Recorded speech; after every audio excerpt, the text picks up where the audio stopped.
and welcome to another edition of Thursday Thoughts with Pastor Pat. I am Pastor Pat, pastor of St. John's United Church of Christ in Weldon Spring, Missouri. This is my weekly video blog on what I'm thinking on Thursday as we're approaching Sunday morning worship. I'm a little bit more dressed up than normal for a Thursday Thoughts video. I had a funeral earlier today, but this coming Sunday is November 2nd. It is the 21st Sunday after Pentecost. It is a communion Sunday. It's also the weekend of the holiday bazaar on Saturday. And so if you haven't already signed up to volunteer, please come out. There'll be lots of things to buy, including food, gifts, handmade things, antiques. There's a lot of things that you can bid on in our silent auction. It's a great day. Santa's going to be there. Lots of activities for children and families of all sizes. So please come out, pay us a visit, 9 a.m. to 3 p.m. this Saturday.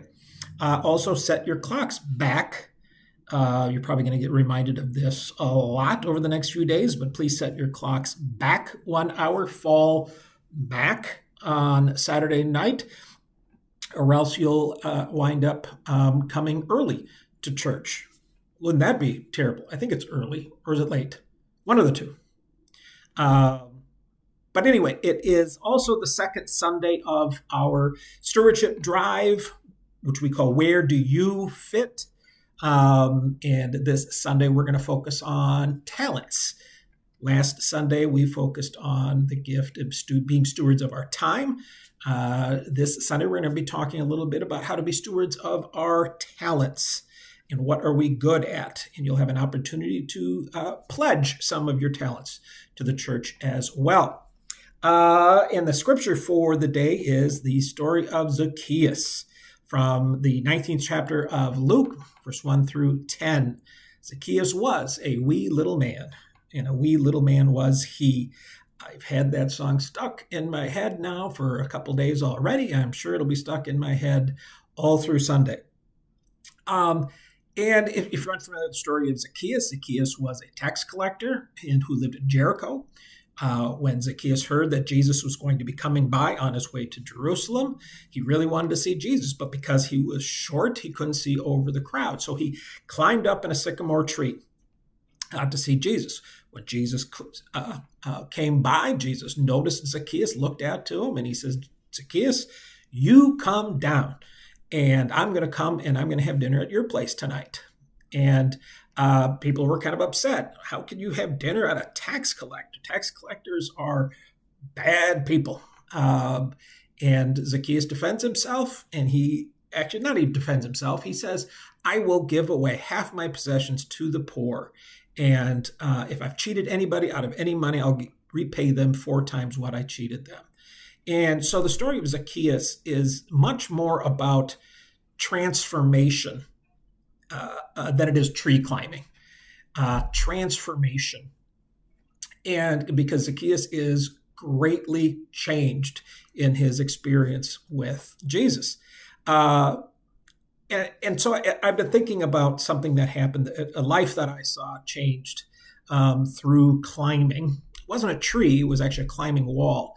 I took a group from St. Paul, Minnesota. It was a youth group, and I took them down. I was a youth leader there, and I took them down to what used to be the Heifer Ranch, which was owned by Heifer International in Arkansas, Perryville, Arkansas, I believe. And we were down there, and one of the activities that they had was this rock climbing wall.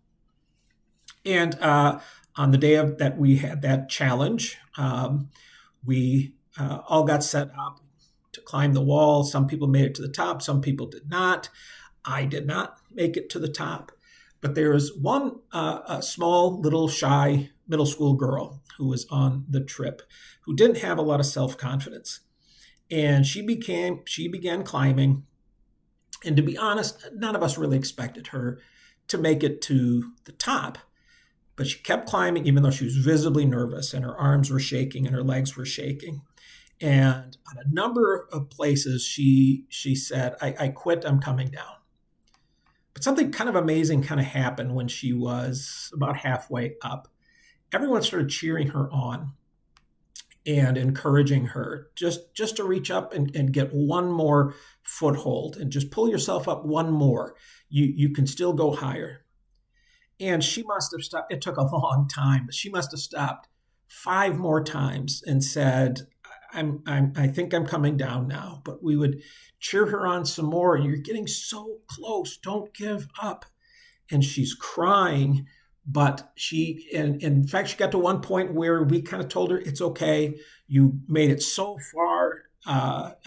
There's no shame in quitting now. You can come down. But she didn't. Uh, uh, Quietly, she stood there for a long time after we told her she'd come down, and we were ready to, I believe it's belay her or rappel her down, however you say it. And she just kept climbing. And she reached the top and she yelled at someone to get a camera. And we cheered like crazy when she reached the top. It was so great. And from that moment on, as long as I knew her from that moment on, her confidence level was so much higher. And her love for our group and her inclusion into our group was so much greater.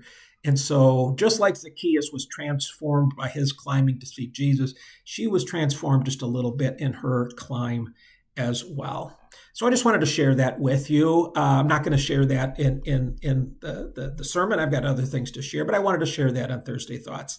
So what have you climbed? What have you climbed that, or do you enjoy climbing now? Maybe it's something figurative like the corporate ladder. Maybe it is something more literal like rock climbing, mountain climbing, tree climbing, fences, climbing pyramid, a glacier.